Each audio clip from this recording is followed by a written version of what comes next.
श्रम संस्कृति के हो? श्रम संस्कृति संस्कृति भनेको के हो? पहिला त्यो कुरा बुझ्नु जरुरी छ। संस्कृति भनेको यस्तो एउटा सुधारको अभियान जसको अन्त्य नै प्रभाव गरिरहेको हुन्छ, त्यसलाई हामी संस्कृति भन्न सक्छौँ। संस्कृतिको सुरुवात हुन्छ, अन्त्य हुँदैन, हैन? उदाहरणमा जस्तै साकेलामा हामी सिली नाच्छौँ है, त्यो आजभन्दा तपाईँले 100 वर्ष पहिला पनि सिली नै नाच्थ्यौँ, अहिले पनि सिली नै नाच्छौँ। दसैँमा हामी सबैले टीका लगाउँछौँ, अब कतिले लाउँदैन होला विविध कारणले, त्यसलाई मैले यतातता भन्न चाहिनँ, तर दसैँमा जस टीका लगाएर हैन हामीले चाहिँ नि एउटा चाड मनाउँछौँ। तिहारमा छौँ हामी, तिहारमा पनि त्यही खालको चाहिँ नि हैन एक खालको हुन्छ। त्यो कुरा चाहिँ संस्कृति हो। संस्कृतिको सुरुवात हुन्छ, त्यसको अन्त्य हुँदैन। त्यसो भएको कारणले गर्दाखेरि यो श्रमको पनि श्रम अभियान किन नभनेर संस्कृति भनेको त भन्दाखेरि अभियान भनेको चाहिँ एक पुस्ते हुन सक्छ, अर्को साम्पाङ भइन्जेल चल्न सक्छ हैन, नचल्न पनि सक्छ।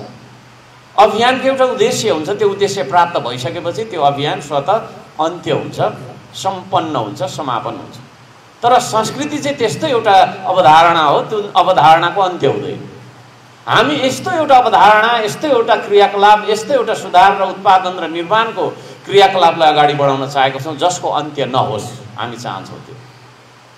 अब यो काम गर्ने, मिलेर काम गर्ने, त यो जातको, त त्यो जातको, म यो पार्टीको, त त्यो पार्टीको, त त्यो वर्गको, तेरो घर यत्रो, मेरो घर यस्तो नभनिकन धर्म, तपाईँको चाहिँ पार्टी, वर्ग हैन, जात, कुनै पनि विभाजनको पर्खालहरूलाई हामीले चाहिँ नि बिर्सेर हामी मिलेर यो देशका लागि श्रम गर्छौँ भन्ने कुराको अभियानलाई हामीले संस्कृतिको रूपमा स्थापित गर्न सक्यौँ भने मात्रै तपाईँ हामी मरिसकेपछि पनि, तपाईँ हाम्रो पुस्ता पछाडि पनि नयाँ पुस्ताले त्यसलाई सधैँभरि अँगालेर अगाडि बढ्नेछ भन्ने विश्वास लिएको कारणले गर्दाखेरि हामीले श्रम अभियान भनेनौँ, श्रम संस्कृति भन्यौँ। यो श्रम संस्कृतिको हामी एउटा चाहिँ वाहकको रूपमा हामी अगाडि आउनुपर्छ र त्यसरी हामीले काम गरिरहेको कुरा म स्मरण गराउन चाहन्छु।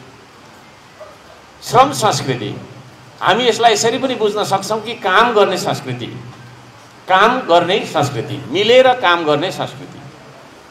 हाम्रो जाति विशेषमा हाम्रो विभिन्न संस्कृति छ।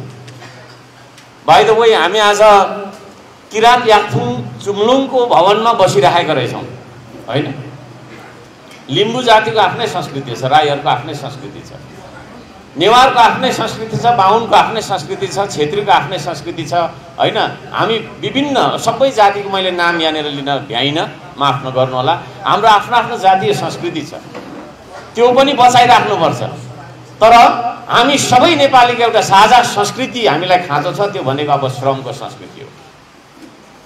हामी सबै मिलेर एउटा यस्तो एउटा संस्कृति, जुन संस्कृति गर्दा गर्दै हामीले विकास पनि गर्न सकौँ, उत्पादन पनि गर्न सकौँ, यो देशको उन्नयनका लागि काम गर्न सकौँ भन्ने संस्कृतिको विकास हामीले गरेका छौँ। यो श्रम संस्कृतिले जातको कुरा गर्दैन, यो श्रम संस्कृतिले धर्मको कुरा गर्दैन, सिर्फ कुरा गर्छ उत्पादनको कुरा गर्छ, निर्माणको कुरा गर्छ।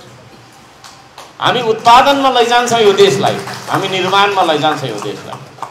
हामीले बनाएको बाटोमा हैन जो कोही पनि हिँड्न सक्छ, त्यो सार्वजनिक हितको हुनेछ। हामीले रोपेका बोट बिरुवामा जो कोहीले पनि तपाईँको छैन शीतल ताप्न सक्छ, भोलिको दिनमा फल फल्यो भने उसले त्यो उपभोग गर्न सक्छ। हामी त्यसलाई रोक्दैनौँ, छेक्दैनौँ। हामीले बनाएका तपाईँको छैन पार्कहरूमा जो कोही पनि गएर मनोरञ्जन गर्न सक्छ, विश्राम गर्न सक्छ, उसले त्यसलाई उपभोग गर्न सक्छ, उपयोग गर्न सक्छ।